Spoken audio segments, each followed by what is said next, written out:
Ang kwentong ito ay hango sa totoong buhay. Mula ito sa isa nating kabayan na itago na lang natin sa pangalang Ar-Ar. Ito ay kwento ng isang tao na nagngangalang Dondon. Taong 1970, probinsya ng Mindanao. 17 taong gulang si Dondon nang biglang magbago ang kapalaran. Ordinaryong pamumuhay lamang ang meron siya sa piling ng amang si Mang Sendo, na halos humalik na sa lupang inaararo para lamang mairaos silang dalawa sa araw-araw. Sa kahirapan at kapos sa aspetong pinansyal, nanatiling alipin sa bukirin at malawak na taniman ng mais. Pero lahat ay naging maginhawa nang makatagpo ang isang lamang lupa na kung tawagin ay Puting Baba.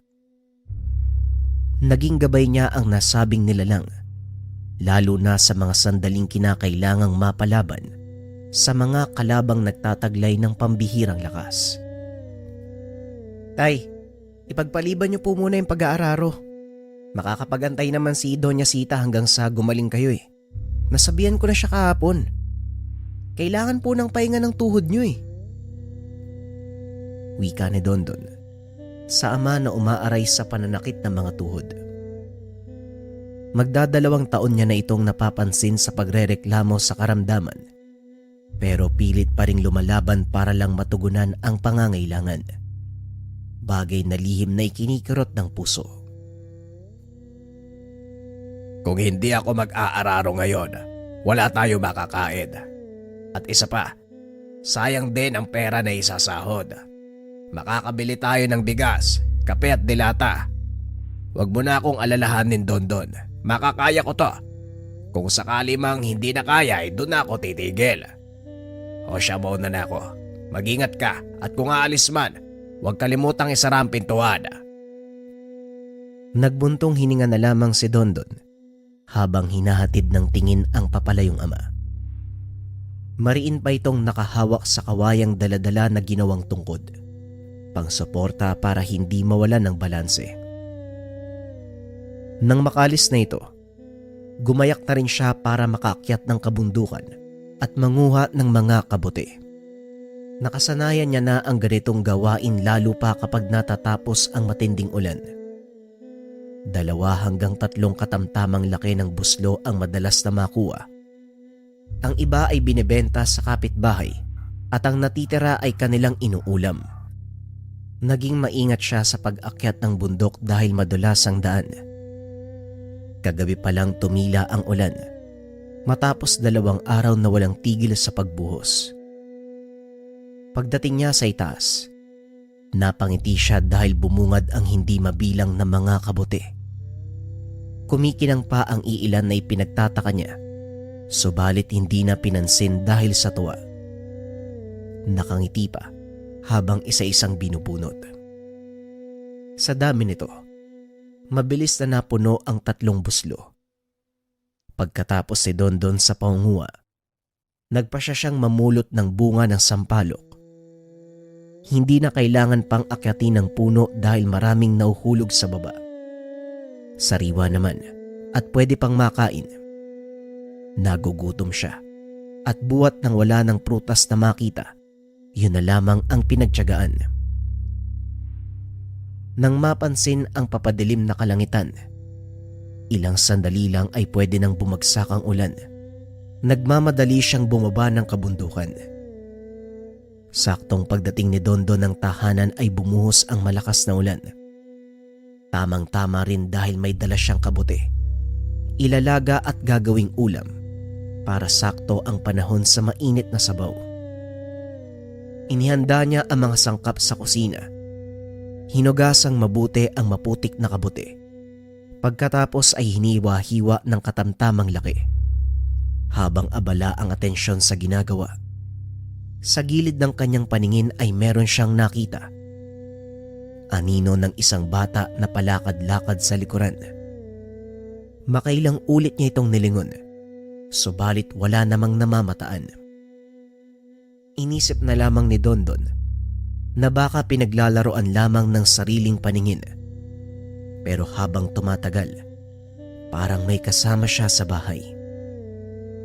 Tinawag pa niya ang pangalan ng ama sa pag-aakalang dumating na ito. Pero laking gulat nang makita ang bakas ng nagliliitang mga paa sa sahig. Sarado ang pintuan. Wala silang kasamang bata.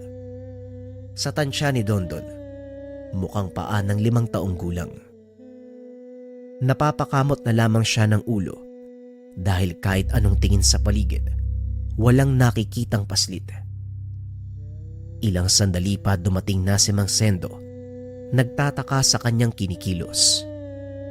Oh, baka mabunot yung buhok mo sa kalabisang pagkamot. Ano bang nangyari sa'yo? Para kang nakakita ng kung ano Tay, wala naman tayong kasamang bata dito, 'di ba?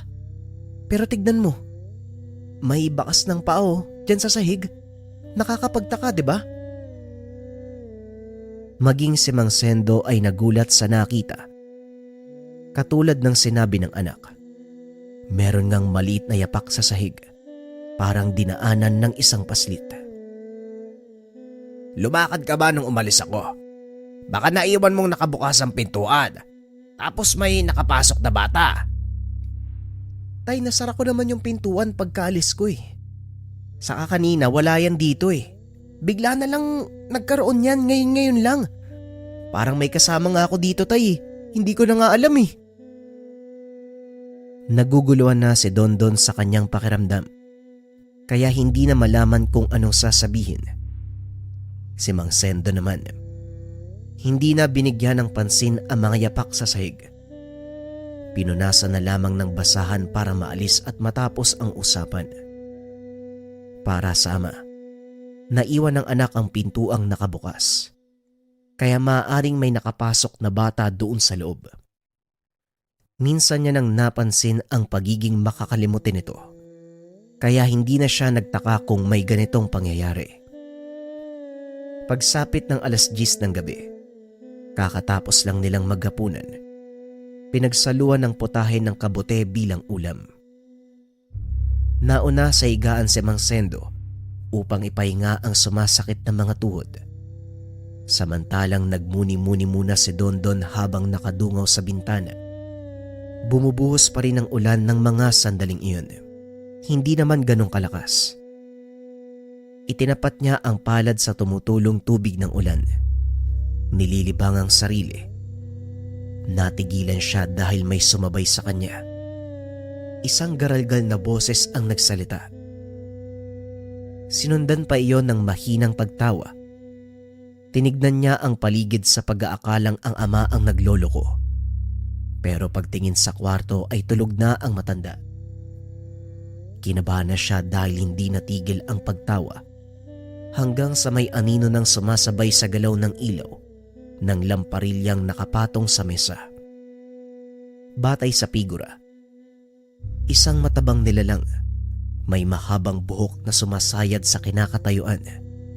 Nakapamewang pa ito at sa lagay ng aninong nakarehistro, unti-unting humaharap sa kanya. Dali-daling inabot ni Dondon ang 1 metrong bakal sa likod ng pintuan. Sinadyang ilagay ni Mang Sendo upang may proteksyon kung sakaling may manloob sa kanilang tahanan. Ano ba, kaibigan? Huwag kang magkakamaling saktan ako. Naging maingat ako sa pagsunod sa iyo sa tahanan. Hindi ko akalain na mapapansin mo ko kagad. Sadyang matalas ang iyong pakiramdam at paningin. Mukhang makakatulong ako sa iyo. Lalo pat may darating na sakuna sa lugar na ito. Ano? Anong sakuna yung sinasabi mo? Sino ka ba? Teka, nasan ka? Magpakita ka nga! Palipat-lipat ang tingin ni Dondon sa kabuuan ng sala. Sinilip pa niya ang kusina pero wala kahit sinong naroon. Talaga bang gusto mo kong makita? Baka mamaya mahimatay ka kapag nasilayan mo ang aking wangis. Hindi pa ito ang tamang oras para magkita tayo. Nababaliw ka na ba? Ano bang sinasabi mo? Kung ako sa'yo magpakita ka sa akin, habang nagtitimpi pa ako. Kapag ako nakagawa ng paraan para makita ka, hindi ka makakalabas ng buhay dito. Sinubukan niyang sindakin ang hindi nakikitang kausap. Sa isip niya, isa itong kawatan na nagtatago kung saan. Kaso nga lang kung magnanakaw ito, bakit sa tahanan nila? Gayong wala silang salapi, hirap nang makakain sa araw-araw. Tama yang naisip mo, kaibigan. Nababasa ko yan. Kung magnanakaw ako, anong mapapala ko sa tahanan nyo? Hirap na nga kayo sa pagkain. Bakit ko pa kayo nanakawan? Wika ng boses. Nababasa nito ang isipan ni Dondon.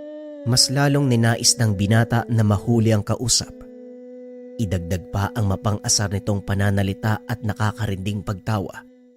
Tila sinusukat ang kanyang pasensya.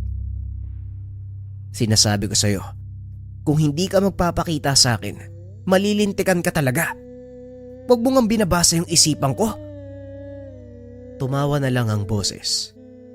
Maigpit na ang pagkakahawak ni Dondon sa bakal habang isa-isang sinisilip ang lugar. Nang walang makita, nahampas niya ang mesa. Dito na nagising si Mancendo at naabutan ang anak na mag-isang nagsasalita. Hoy Dondon, gabing-gabi na nag-iingay ka pa dyan. At saka sino ba yung kausap mo?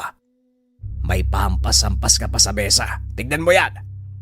Kakaayos ko lang yan tapos masisira na naman. Ikaw talagang bata ka. Kung ano-ano ang ginagawa mo. Kung hindi ka pa inaantok, abay humiga ka na lang. Napayuko na lamang si Dondon nang mahuli ng ama. Nang balikan niya ng tingin ang anino ay wala na. Hindi na rin maramdaman ang presensya ng nilalang. Dahil sa sinabi ni Mang Sendo, tahimik siyang pumasok ng sariling kwarto. Nakahigang napapaisip sa nangyari. Kinakabahan pa sa ideyang baka nagsimula na siyang mabaliw buhat sa hindi pagkain sa tamang oras. Nitong nakaraang linggo, palagi siyang nalilipasan ng gutom. Kagad niyang iwinaksi ang isipang iyon. Pinilit na lamang na matulog. Ngunit masyadong makulit ang nilalang. May lakas pa ng loob na bumalik para manggulo. Habang nakailata si Dondon sa higaan, bigla na lang nagbukas ang bintana. Napabangon siya sa malakas sa paghampas ng malamig na hangin. Sinundan ito ng paglitaw ng isang figurang kaagad nagbigay ng kilabot sa binata. Ang tangkad nito ay halos kasing laki lang hanggang sa tuhod ng tao. Mahaba ang maputing kumikinang na buhok. Magarang tignan ng damit na kulay ginto. Matingkad ang mga tenga. Namumula ang mga mata at merong napakatapang na amoy. Pasimple itong umupo sa bintana. Kasabay ng palakpak nito ay ang pag-ilaw ng lampara sa gilid. Kumusta kaibigan? Ikinagagalak kong muli nating pagkikita. Tumito ako dahil naudlot ang pag-uusap natin. Biglang dumating ang iyong ama. Pero hindi bali na. Magpapakilala na ako. Tawagin mo kong Dante. Isang lamang lupa na kung tawagin ay puting bapa. Naninirahan ako sa bundok na palagi mong pinupuntahan para manguha ng kabuti. Yung mga nakuha mo kahapon, nadala mo ko. Sunod-sunod ang naging kurap ni Dondon. Sinasampal pa ang sarili sa muka sa pag-aakalang nananaginip. Pero kahit anong pasakit ang gawin sa katawan, nasa harapan pa rin ang nilalang. Nakatitig lang sa kanya. Lumalabas pa ang mga ngipin na manilaw-nilaw. Umaalingasaw din ang napakabahong bibig. Hindi ka na nanaginip. Totoo ako. Magmula ngayon magkaibigan na tayo. Ayos ba yun? Huwag mo na ring problemahin ang kahirapan dahil sagot na kita. Gagawin kitang pinakamayaman sa buong mundo kung yun ang gusto mo. Muling wika ng nilalang. Kaso nga lang hindi niya ito napansin. Sa sandaling naaninag ng husto ang mukha ni Dante, dahan-dahan siyang nawala ng malay. Napakamot naman sa baba ang nilalang, sabay iling. Ewan ko ba, Sa tuwing magpapakita ako sa tao, nawawalan sila ng malay. Ganyan ba talaga kalakas ang hatak ng aking presensya? Naku naman, matulog ka na nga lang muna kaibigan. Babalikan kita bukas. Kinabukasan na alimpungatan si Dondon sa ingay ng paligid. Mumunting kaluskos na unti-unting pumupukaw sa kanya. Dahan-dahan siyang bumangon. Akay-akay na naglakad palabas ng kwarto. Naabutan niya ang ama. Naghahanda sa pag-alis patungong bayan. O anak, gising ka na pala. Mabuti yan, naalis muna ako ha. Pupunta lang ng bayan para makabili ng kaba ng bigas. Si Doña Sita kasi, nagbigay ng malaking salapi bilang bayad niya sa isang buwang pag-aararo. Ewan ko ba, bayad naman na yun pero nagbayad pa uli. Nagpasalamat na lang ako dahil may panggastos na tayo sa loob ng ilang buwan. Tunay ngang talagang may milagro ano. Sige po tay, mag-iingat po kayo. Tugon ni Dondon. Mabigat pa ang pangangatawan nito. Naupo na lamang siya at pinakalma ang sarili. Sa kanyang pagpapahinga, lumitaw si Dante doon sa bintana. Kaibigan, kakagising mo lang tapos matutulog ka uli? Nga pala, nandito ako para pagsabihan ka. May masamang mangyayari sa kalsada mamayang 7:00 ng gabi. Siguraduhin mong pupunta ka doon para matulungan ang mag-inang sasalakayin ng aswang. Kagad napatayo si Dondon nang makita si Dante na nakaupo sa kanyang tabi. Hinampas niya ito ng nadampot na baso, subalit tumagos lamang sa katawan ng lamang lupa. Nanginginig siyang lumayo kay Dante, pero patuloy na lumalapit sa kanya ang nilalang. Teka, huwag kang lalapit sa akin, ano ba? Tigilan mo nga ako! Ano ka ba? Engkanto o demonyo? Anong klaseng nilalang ka ba? Bakit ka nandito sa amin? Wika ni Dondon. Pasimpleng tumalon sa ibabaw ng mesa ang maliit na nilalang upang kahit papano hindi mahirapang tumingala kay Dondon.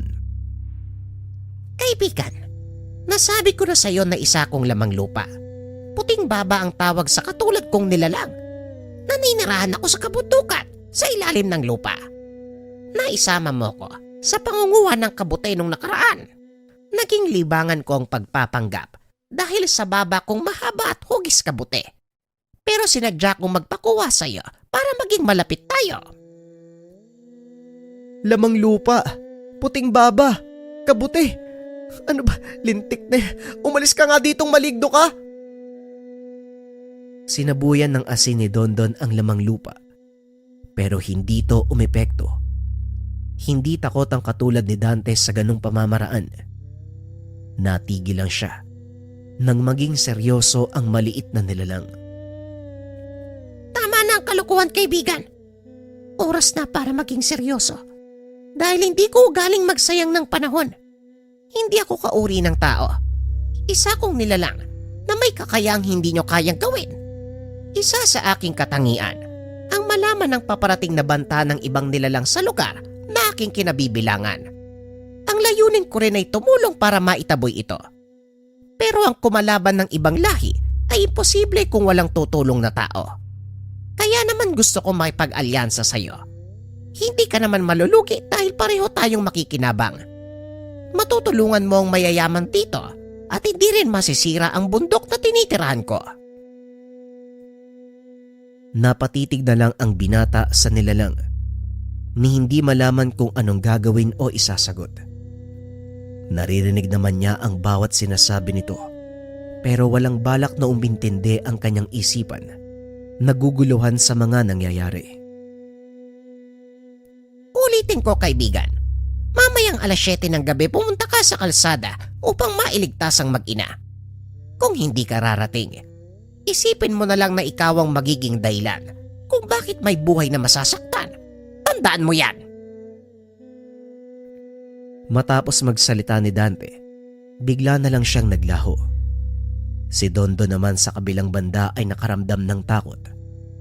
Nanumbalik sa kanyang isipan ang nangyari sa mga nagdaang taon. May nababalita na noon tungkol sa pambibiktima ng mga aswang. Hindi naman ito tumatagal ng mahabang panahon. Sandaling may nabibiktima at tumatahimik din ang lugar. Kaso nga lang, may mga taong nakapagsabi na minsan silang nabiktima. May ebidensya din dahil sa peklat sa katawan, buhat sa mga natamong kalmot. Isa na rito ay ang kanyang ama na si Mang Sendo. May malaking sugat sa hita, dulot ng kalmot ng aswang, sa hindi inaasahang inkwentro sa palayan. Nakaligtas naman ang matanda, pero may natanggap na sugat. Sa sinabi ni Dante, kinabahan ng husto si Dondon. Sumapit ang hapon. Mag-isa lamang ang binata sa bahay. Hindi pa dumarating ang ama galing bayan at wala nang paramdamang lamang lupa. Pero naaalala pa rin sa kanyang isipan ang sinabi ni Dante. Nagsimula na siya magdasal. Sinambit ang pangalan ng kung sino-sinong santo para hilingin na wag sanang mangyari ang sinabi ni Dante. Ngunit ang elementong iyon, malakas ang pangamoy lalo na sa banta ng kalabang lahi. Partikular ang mga aswang na silang kadalasang nananansala sa bundok na tinitirahan.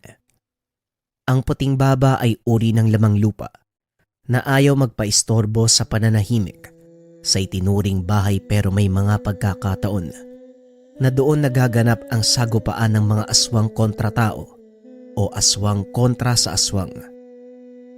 Walang ibang salaring sinisisi ang lamang lupa kung hindi ang aswang. Kung hindi dahil sa nasabing nilalang, walang gulo na makakarating sa kabundukan. Pumatak na ang 5:00. Nababahala na si Dondon dahil malapit na ang oras na binanggit ni Dante. Doble ang kanyang kaba dahil wala pa ang ama. Walang karamay sa kasalukuyang sitwasyon. Patuloy na lumipas ang oras. Sumapit na ang 7:00. Nang mga sandaling iyon, kahit anong pigil pa ang gawin ng binata, hindi niya magawang tanggihan ang boses na tumatawag sa kanya. Hanggang sa natagpuan ng sarili, nasa kalagitnaan ng tahimik at mahabang kalsada. Madilim ang paligid. Nakakabingi ang katahimikang bumapalot. Nanginginig na siya. May nararamdamang presensyang hindi pagmamay-ari ng tao. Umaalingasaw na rin ang amoy. At bago pa makita ng kakarating na nilalang, kagad nang nakapagtago si Dondon. Katulad ng sinabi ng puting baba, may aswang na nagbabantay sa kalsada. Ilang sandali pa, natatanaw na ni Dondon ang ilaw mula sa sulo na bitbit ng isang ina. Karga-karga ang umiiyak na sanggol. May dalang malaking bag na nakasabit sa balikat. Sa katahimikan ng paligid, maririnig kahit mahinang pagsasalita ng ina. Pilit na pinapataan ng anak. Kaso nga lang, dito na humarang ang nilalang. Handa ka na ba, Dondon? Halika, tulungan natin ang mag-ina. Wala sa sariling napasunod ang binata. Nararamdaman na rin ito ang kakaibang pakiramdam sa katawan na para bang may ibang kumokontrol. Nang tignan niya ang mag-ina na hinamak ng aswang, kagad siyang kumaripas ng takbo. Sa isang iglap lang ay sakal-sakal na ang nilalang. Lumapit na rin si Dante na kagad ginamit ang kakayahan upang mapatay ang nilalang. Hindi na nasundan ng tingin ni Dondon kung sa paanong paraan nalagutan ng hininga ang aswang. Ang nakita na lamang niya, nakahandusay ito sa lupa. Teka, anong nangyari? Paano namatay yung aswang? Yung mag-ina, nasa na? Kalma, kaibigan. Ligtas na ang mag-ina, dumiretso na sila. At yung tungkol naman dito sa aswang, huwag mo nang alamin kung paano namatay. Mahabang paliwanag pa eh. Basta ayos na ang lahat. Teka, talaga bang kaya mong malaman yung hinaharap? Katulad dito, sinabi mo sa akin to kanina bago mangyari eh. Paulit-ulit naman tayo. Isa akong nilalang na may kakayahang malaman ng masamang banta ng mga kalaban, lalong-lalo na ang mga aswang. Tingnan mo, malapit sa bundok, sa tahanan ko, dyan pa nag-aabang ng biktima. Sa susunod niyan, sa loob na manggugulo, madadamay pa ang mga kalahi kong nananahimik eh. O siya, umuwi ka na. Nakabalik na mula sa bayan ng ama mo. Tatawagin na lang kita kapag meron akong naamoy uli. Wika ni Dante. Iniwan si Dondon sa kalagitnaan ng madilim na kalsada. Nagmamadali na ring umalis ang binata bago pa may ibang makakita. Pagdating sa tahanan, naroon na ang ama. Nababahala ito sa kanyang pagkawala. Ay Diyos ko naman bata ka, gabing-gabi na naggagala ka pa sa labas. Aba, kailan ka pa natutong lumabas sa gabi? Pinapayagan naman kitang umalis pero sa umaga. Yung may araw, delikado na ang panahon ngayon ha. May nakasalubong nga akong aswang eh. Mabuti na lang, hindi ako pinasin. Tay, dyan lang naman ako sa malapit eh. At saka pag meron naman akong napansin na kakaiba, umuwi naman ako kaagad eh. Ay nako, huwag kang magdahilan ng ganyan. Hindi natin alam kung anong kayang gawin ng nilalang. Mas mabuti na maging maigat kaysa mahuli ang lahat. O siya, may pagkain sa kusina. Tapos na akong kumain kaya ikaw na ang bahala sa sarili mo. Mauna na ako matulog ah. Sumasakit na naman tong tuhod ko eh. Nakahinga ng maluwag si Dondon nang hindi na nag-usisa pa ang ama. Kinakabahan pa siya sa nangyari kanina sa kalsada, lalo pat hindi maipaliwanag ang dahilan sa biglaang pag-iba ng kilos. Natatandaan niyang sinakalang aswang. Meron siyang pambihirang lakas na nararamdaman. Ito ang iniisip niya ngayon. Inaantay ang paglitaw ni Dante upang magtanong. Subalit hindi nagpakita ang lamang lupa hanggang sa mga sumunod na araw. Sa paglipas ng 1 linggo, hindi nagpapakita si Dante. Inisip na lamang ni Dondon na naginip siya ng gising ng mga sandaling iyon. Wala ring bali-balita sa lugar at nasa ayos na ang lahat. Pero ang hindi niya maintindihan, ang biyayang natatanggap sa araw-araw. Ang kanyang ama, palaging nakakauwi ng salapi. Nag-aararo lang naman ito sa bukirin, pero daan-daan ang pasahod. Oh, bakit parang hindi ka masaya may naiimbak tayong pagkain? Kanina ka pa nakatayo dyan walang ibig? May problema ba, Dondon? Wala naman, tay. Napapaisip lang po ako eh. Paano kayo nakakakuha ng ganong kalaking pera? Gayong pag-aararo lang naman yung trabaho mo. Hindi naman ganong kalaki yung binibigay sa'yo. Yung amo natin ngayon matipid doon. Pero ngayon hindi na. At saka hayaan mo na. Huwag mo masyadong isipin. Ang importante nakikinabang tayo. Samantalayin natin ang pagkakataon habang malaki pa ang bigayan. At isa pa, marangal na trabaho ang pag-aararo kaya wala tayong dapat na ikabahala. Ayaw nga pala. Ikuha mo ako ng kabote. Napadaan ako sa kumpare ko kanina eh. Naghahanap siya. Damihan mo rin para sa atin. Matagal na tayong hindi nakakaulam nun eh. Wika namang Sendo habang inaayos ang mga pinamiling dilata at bigas sa kusina.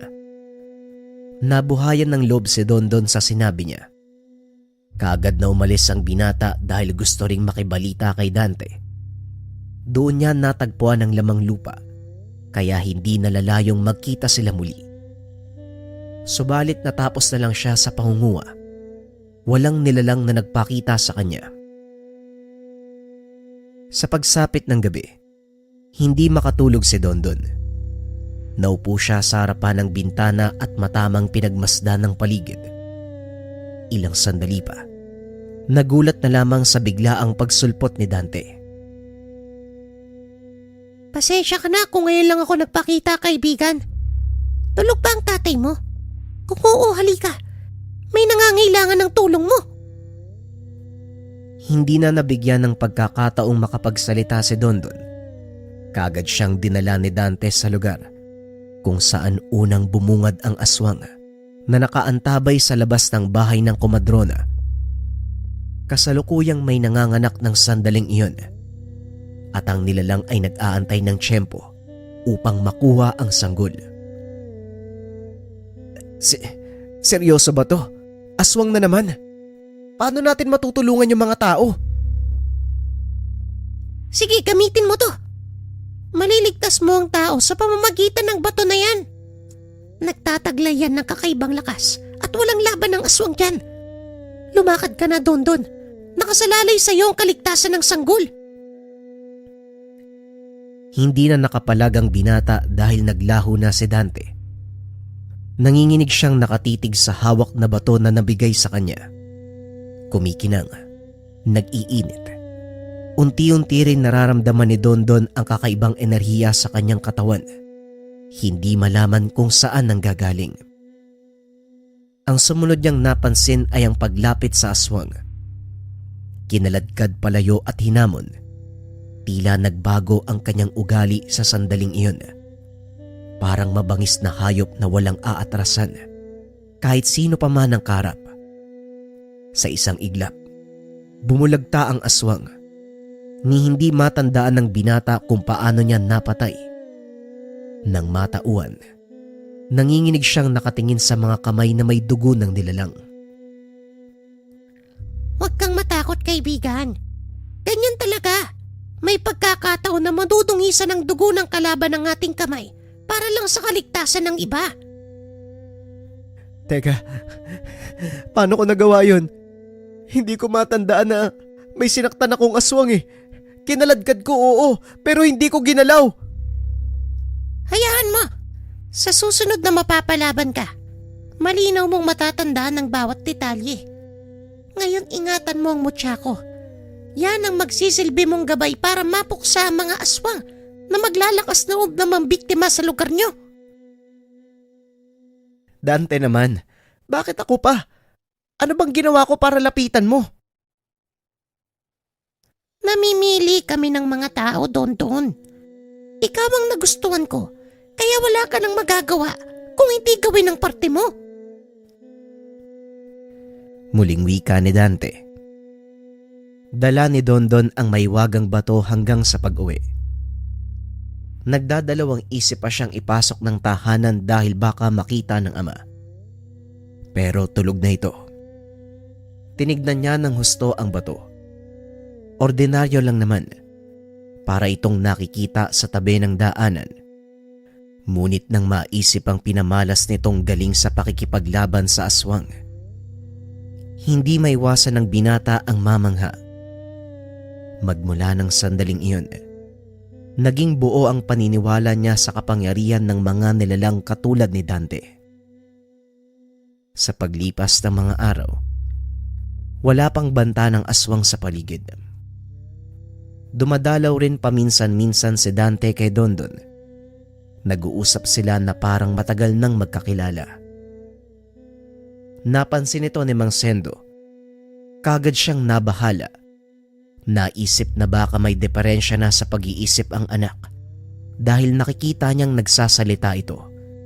Gayong wala namang ibang taong kausap. Nang makatsyempo ay kinausap niya ang anak. Anak, pwede ka bang makausap? Wag mo sanang mamasamay nang itatanong ko ha. May pagkakataon ba na may nakikita ka na hindi ko nakikita? Napapansin ko nagsasalita ka, wala ka na bang kausap? Kumakain ka naman sa tamang oras. Ayos ka lang ba talaga? May problema ba? Tanong ni Mang Sendo. Natahimik sandali si Dondon. Nagulat siya sa biglaang pagtatanong ng ama. Dito niya napagtanto.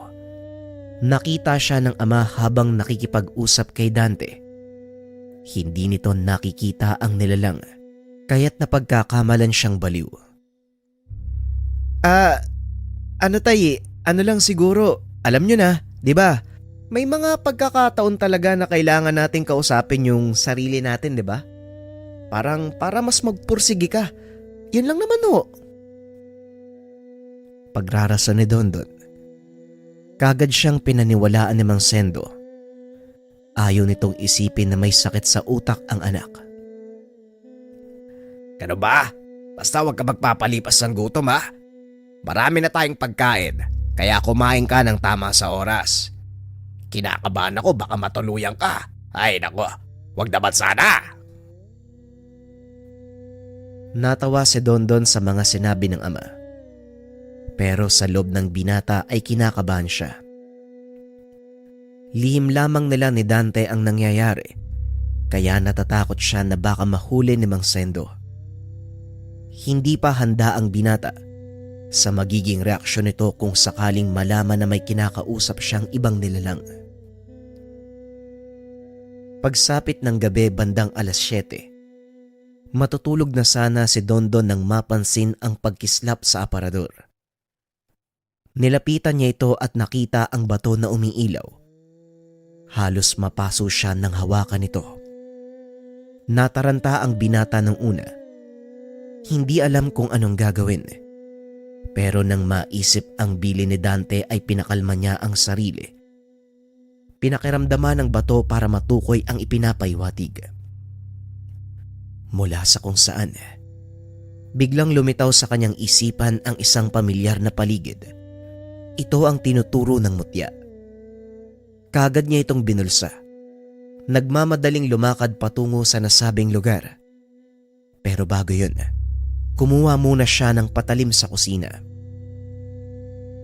Pagdating sa lugar na itinuro ng bato, ito ang Sitio Mohon, ang huling sitio ng bayan na masyado ng malayo.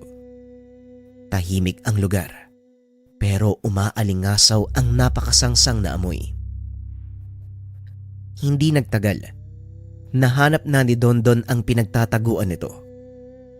Pagkakita pa lang niya sa nilalang, nag-iba na kaagad ang kanyang paningin at kilos. Hinugot ang itak. Walang pasabing sinugod ang aswang na nagtatago malapit sa iisang bahay sa kalagitnaan ng malawak na taniman. Hindi na nakapalag ang nilalang ng dumiretso sa katawan ng patalim. Tumagos. Dumanak ang dugo. Ilang sandali ay binawian na ng buhay. Mabilis na naitumba ni Dondon ang nilalang. Pagkatapos ito ay bumalik na rin siya sa tahanan. Naupo siya sa labas. Malakas pa rin ang tibok ng puso buhat sa nangyari. Hindi siya makapaniwala na ang dating simpleng pamumuhay ay nag-iba na ngayon. Hindi niya inasahan na may ganitong kaganapan sa kanyang buhay. Napabuntong hininga ang binata habang mariing hawak ang bato. Ilang sandali pa dumating si Dante. Pasimpleng naglakad palapit. Kumusta ang tagapagligtas? Ngayong alam mo na kung paanong kumilos ang mutya na yan. Pwede na kitang hindi samahan sa sandaling mapalabang ka. Huwag kang mag-alala. Sagot ka ng bato. Hindi ka papabayaan yan kahit ano man ang mangyari sa'yo. Ingatan mo lang ha. Gamitin mo lang sa oras ng pangangailangan. Hindi ko pa rin maintindihan kung bakit sa akin mo pinagkaloob to eh. Pwede naman sa ibang tao, di ba? Bakit ako pa talaga? Ayoko nang paulit-ulit, kaibigan. Sinabi ko na sa'yo na ikaw ang aking napili na pagkalooban ng mutya. Mabuti kang tao at may puso na handang tumulong sa iba kaya sa'yo napunta ang bato. Isa lang ang hiling ko. Ingatan mo yan. Magsasalita sana si Dondon. Bumukas ang pintuan at bumungad si Mang Sendo na may pagtataka sa muka. Tumitingin pa sa paligid. Tinitigang mabuti ang anak. Anak, ano bang ginagawa mo dito sa labas sa ganitong oras? At saka sino yung kausap mo? Huwag mo sabihin. Naku tay, hindi po.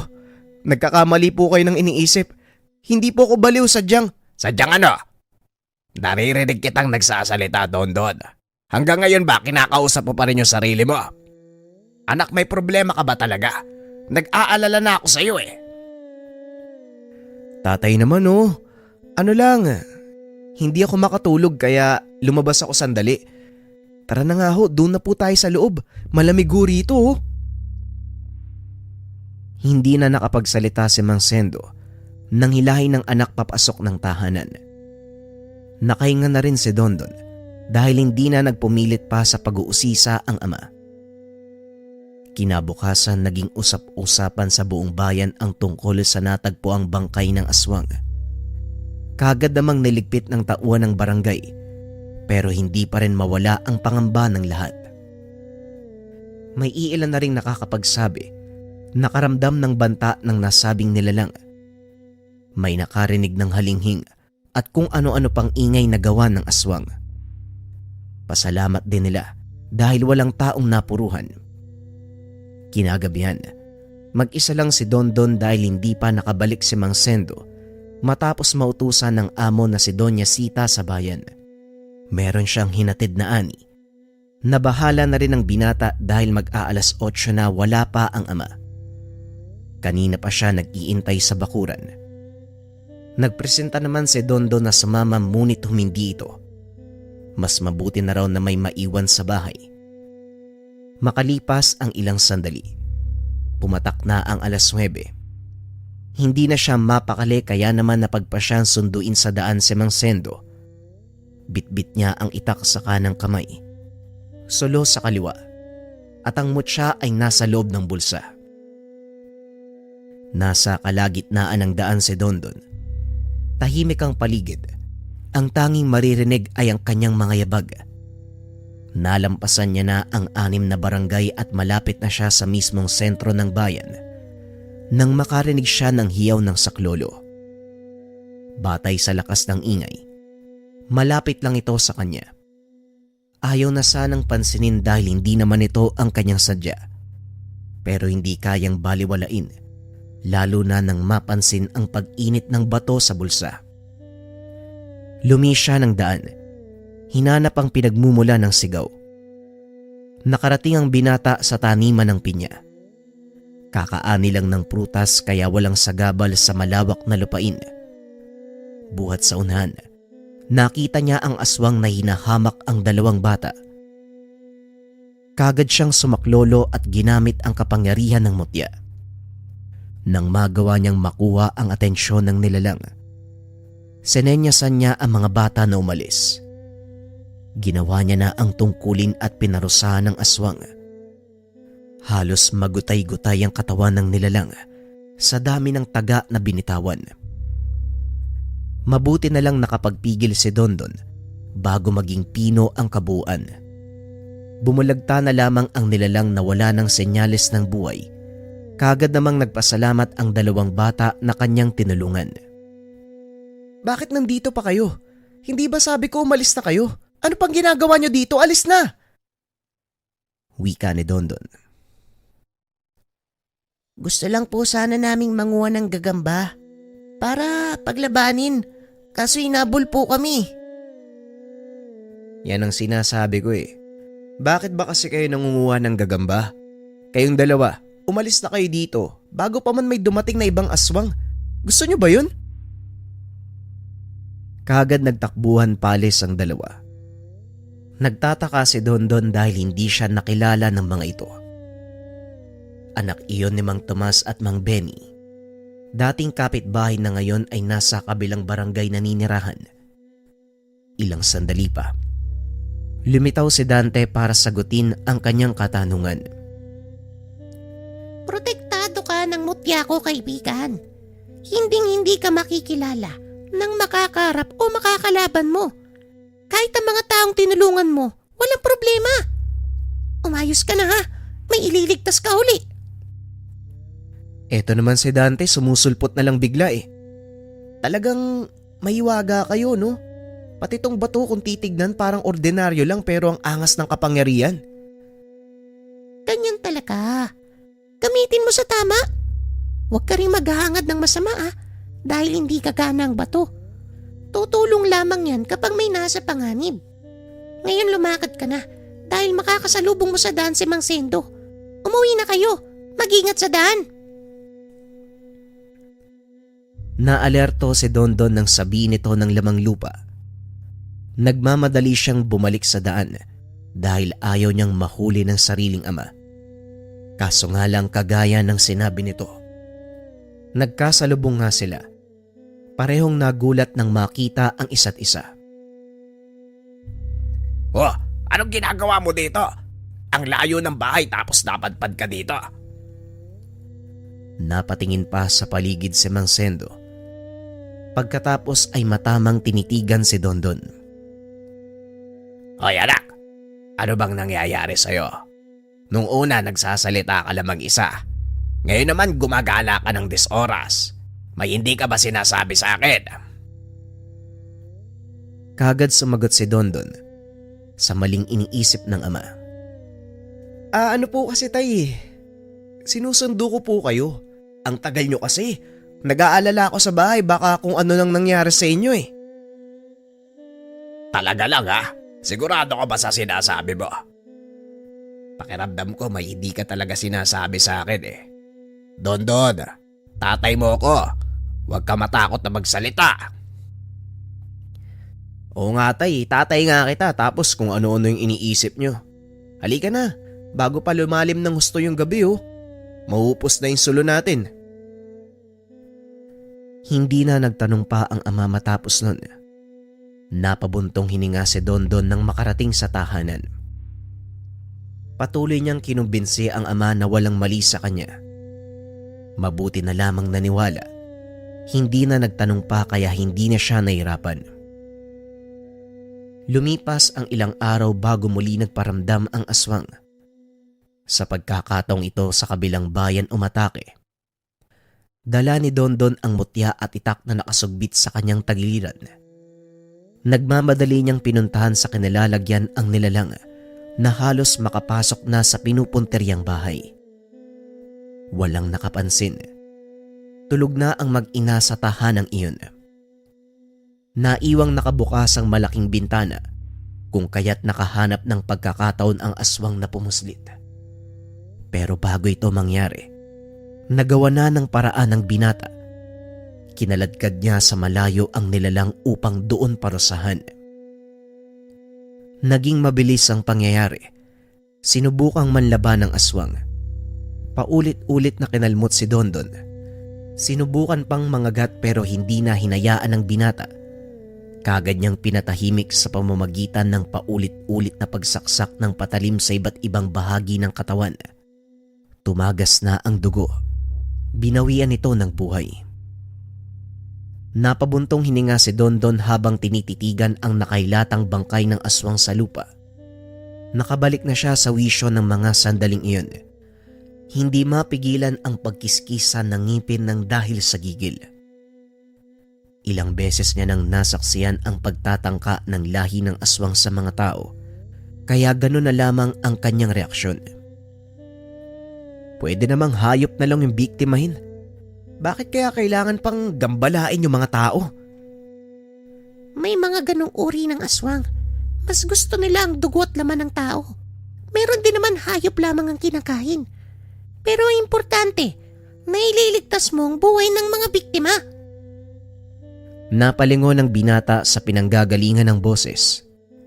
Buwat sa hindi kalayuan, nakita niya si Dante na nakadungaw ang ulo sa hukay.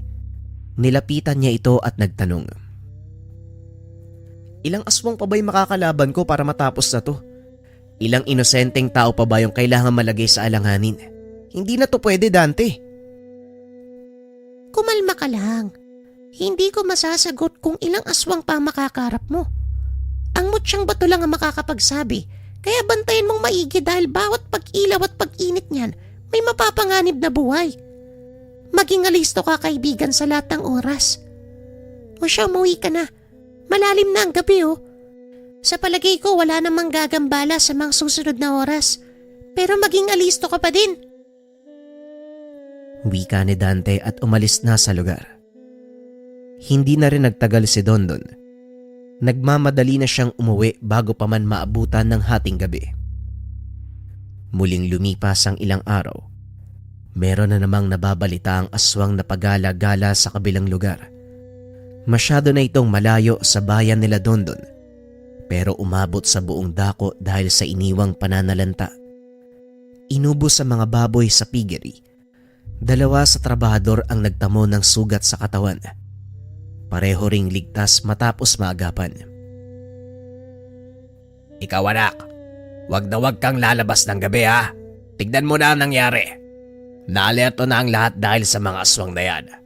Mas mabuti na maingat pero ikaw, Sa napapansin ko, napapadalas ang pag-alis mo ng bahay kahit ating gabi. Saan ka ba nagpupunta sa mga oras na yan? Ngayon ko lang naitanong sa'yo ang bagay na to. Wika namang Sendo matapos marinig ang pagpupulong sa barangay. Inalerto ng kapitan ng bawat lugar upang makapaghanda sa banta ng nilalang. Muling kinabahan si Dondon sa tanong ng ama. Hindi niya akalain na napansin pala nito ang kanyang paglabas sa tuwing magbibigay ng senyales ang mutya. Ano kasi tay, naglalakad lang po ako bago matulog. Huwag mo nga ako niloloko. Sa kayong hawak mo. Ano yung batong hawak mo? Kulang na lang isipin ko. Ano ba, may kapangyarihan ka ba? Kung ano ginagawa mo? O adik ka? Wika namang Sendo sa anak. Alam niyang may tinatago si Dondon. Gustuhin mang puwersay ng anak para sabihin ito. May tiwala naman siya, pero hindi maiwasang mag-alala. Ay nako, kung ayaw mong sabihin, bahala ka. Basta iwas-iwasan mo yung paglabas ng gabi, maliwanag. Nakahinga ng maluwag si Dondon, pero naroon pa rin sa kanyang puso ang pangamba sa lihim nito. Pagsapit ng gabi, kakatapos lang nilang magapunan nang pumasok si Dondon sa kwarto. Aayusin sana ang mga kinuwang sinampay, kaso nga lang muling nagbigay ng babala ang mutya. Kagad niyang sinara ang pintuan para hindi makita si Mang Sendo. Nang mahawakan ng mutya, nagmamadali siyang lumabas. Hindi naman siya naglikha ng ingay upang hindi mahalata ng ama. Nalito si Dondon kung aling direksyon ang pupuntahan. 2 daanan ang tinuturo ng mutya, kaya hindi niya malaman kung ano ang uunahin. Pero sa huli ay nakapagdesisyon. Una niyang pinuntahan ang bayan ng Purok Chico, sityo ng kabilang bayan. Malayo na ito sa lugar na kanyang tinitirahan. Naabutan niya roon ang babaeng aswang. Nakahanda ng ambahan ng babaeng buntis na nagmamadaling naglalakad sa daanan. Pauwi na ito at mukhang galing sa trabaho dahil nakasuot pa ng uniforme. Hinila na naman ni Dondon papalayo ang aswang upang hindi mapansin ng ibang tao ang gagawin niyang pagpatay. Sa taniman ng mais kinaladkad ni Dondon ang nilalang. Nahawi pa ang mga pananim dahil sa pagdaan nila. Nagkaroon pa ng pagpalitan ng lakas dahil nanlaban ng nilalang. Dito nahirapan ang binata. Masyadong agresibo at mabilis ang kilos ng nilalang. Mas malakas din kumpara sa mga naunang nakalaban. May pagkakataon pa, kamuntikang makatakas. Buti na lang nahabol niya ng taga. Subalit kahit nagtamo na ng sugat mula sa patalim, may lakas pa ring lumaban ang aswang. Tila siyam ang buhay nito. Sa kabila ng pagbulwak ng dugo sa katawan, nakakatayo pa at gustong patayin ng binata. Ngunit sa huli, gamit ng kapangyarihan ng mutya ay tinuluyan niya ito. Sa puntong iyon, nasaksihan ni Dondon ang iba pang lakas ng mutya. Maliban sa proteksyon na ibinibigay sa kanya at sa kakayahan nitong magpatay ng kalabang aswang, maging sa mga hayop ay umeepekto ito. Hindi siya nararamdaman ng mga aso sa tuwing napapadaan, kaya hindi ito lumilikha ng ingay. Pagka-uwi ng tahanan, hindi pa man siya nakakapasok ng tahanan, naroon na ang ama at nag-aantay sa kanya. Kaagad niyang tinago ang mutya sa bulsa. Wala ka man lang bang sasabihin sa akin, anak? Ayaw sana kitang pilitin na magsalita. Pero kung hindi ko gagawin, hanggang kailan ako maghihintay na magkukusa ka? Huwag mo nang ipagkaila. Alam kong meron kang tinatago sa akin. Yang batong hawak mo hindi yan ordinaryo. Merong kapangyarihang taglay. Yung ginawa mo ngayong gabi nasaksihan ko eh. May tinulungan ka at meron kang pinatay na aswang. Hindi na makaisip ng isasagot si Dondon. Kinabahan at pinagpawisan. Nang mapansin ng ama ang reaksyon, kagad itong pumuna. Ay nako, hindi na bale anak. Huwag kang matakot na malaman ko ang sikreto mo. Natutuwa pa nga ako dahil may ginagawa kang kabutihan sa ibang tao. Sa mo ba nakuha ang batong yan? Siguradong ipinagkalob dahil may tiwala sa'yo eh. Sino ba ang nagbigay? Huminga ng malalim si Dondon bago sumagot. Isa pong lamang lupa. Puting baba daw po, tay. Sa pangunguha mo ng kabuti. Kaya yan dumikit sa'yo. Alam ko ang kwento ng lamang lupa na yan pero hindi ko lubos akalain na ipagkakatiwala sa'yo yung tinataglay nilang mutya. Napapangiti si Mang Sendo. Hindi makapaniwala na pinagkatiwalaan ng ibang nilalang ang kanyang anak. Batid niyang hindi basta-basta nagkakalob ng isang bagay ang lahi ng mga ito sa mga tao. Hindi ka galit sa akin, tay? Hindi niyo po ba ako sesermonan kasi pasaway ako eh. Lumalabas po ako nang hindi nagpapaalam. Bakit na bang kita papagalitan? Gayong may ginagawa kang kabutihan. Katulad ng nilalang na nagbigay sa'yo ng bato. Natutuwa ako at nagagamit mo sa mabuting paraan. Ikinagagalak ko na may anak akong kagaya mo. Nagpapasalamat din ako sa pagdating ng batong yan dahil naging masagana ang pamumuhay natin. Magmula nun, hindi na naging lihim ang gawain ni Dondon. Hindi na rin siya takot na magsabi sa ama tungkol sa nagagawa niya. Nakuwang ikwento ang buong kaganapan sa tuwing may aswang natutugisin. Sa paglipas ng panahon, ito ang naging tungkulin ng binata. Nariyan si Mang Sendo na handang tumulong kung kinakailangan. Paminsan-minsan na lang kung magpakita si Dante hanggang sa dumating sa punto na hindi na ito magilap. Hindi dahil ayaw makita ang binata, kundi buo na ang pasya na ipagkatiwala ang batong mutya para malabanan ang sinumang aswang na nanggagambala sa lugar. Lalo na ang maglalakas loob na umakyat ng kabundukan at doon dali ng biktima para maghasik ng lagim. Isa pa, nasa tungkulin na ni Dondon na protektahan ang tirahan ng puting baba, paraan na din upang maalagaan ang kaibigan. Hindi man ito nagpapakita, alam ni Dondon na palaging nariyan ang kaibigan nagmamasid sa kanya. Sa paglipas ng panahon lalo pang kumapit ang mutya sa kanyang katauhan. Kaya't magtago man ang kaibigan, nararamdaman niya ito na nagmamasid sa kanya. Lalong naging masagana ang pamumuhay ng pamilya ng mag-ama. Umabot pa sa punto, hindi na lang para sa kanila ang lahat ng kinikita. Binabahagi ito sa ibang kababaryo. Ginagamit din ang pera para mapalago ang kanilang sityo sa lahat ng aspeto na kailangan sa buhay ng tao. Sino ba namang mag-aakala na ang pagdikit ng isang nilalang ang tuluyang makakapagpabago ng buhay ng isang simpleng binata?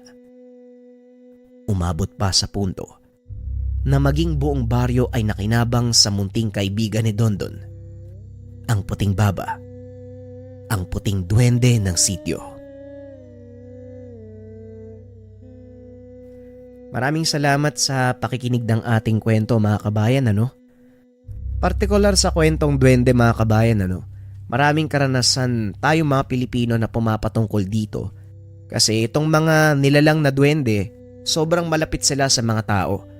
Kapag nagustuhan ka nila mga kabayan, talagang gumagawa ng paraan ng mga duwende para pagandahin ang buhay. Pero kapalit nun, kailangan mo mag-alay sa kanila, kailangan mo silang alagaan, at ang pinakamahalaga, kailangan mong maging mabuting tao. Kasi kung makikita ng mga nilalang na ito na hindi mo ginagamit sa tama at napapariwara yung buhay mo, hindi ka nila tutulungan. Aalis yung mga yan mga kabayan. Kung sakaling meron kayong kwento patungkol sa mga duwende, huwag kayong mahiyang magbahagi dyan sa comment section. Maraming salamat. Paalam.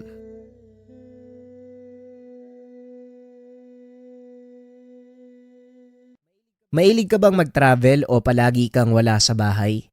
Pero natatakot ka sa lason, kulam, barang o gayuma? Eto, habak nila ng keychain, bakos de gera, proteksyon at pampaswerte sa bawat paglalakbay. Ang habakdelana keychain, isang makapangyarihang proteksyon na maaaring dalhin kahit saan. Nagsisilbi itong pananggalang laban sa laso ng tao, elemento, nilalang, at nagbibigay proteksyon laban sa palipad hangin, usog, tigalpo, at iba pang masasamang espiritu. Kilala din ito sa rebuelta, kung saan ibinabalik nito ang sumpa o malas sa pinagmulan. Binuo mula sa mga bibihirang sangkap tulad ng itim na lupa ng makiling, tawas tapol, diamante negra, bato balison, at iba pang mga sikretong sangkap. Mainam itong dalhin sa mga naglalakbay o mahilig sa hiking bilang proteksyon laban sa masasamang elemento. Bukod dito, nagdadala din ito ng pampaswerte lalo na sa negosyo. Ilagay lamang sa altar na nakaharap sa silangan para sa magandang pasok ng kita. Isang keychain na hindi lang dekorasyon, kung hindi isang espiritual na gabay at proteksyon para sa araw-araw. Kung ikaw yung tipo ng tao na madalas wala sa bahay, palagi naglalakbay, mahilig mag-travel, bagay sa'yo ang habakdelana. Subukan mo. Ang kwentong ito ay hango sa totoo.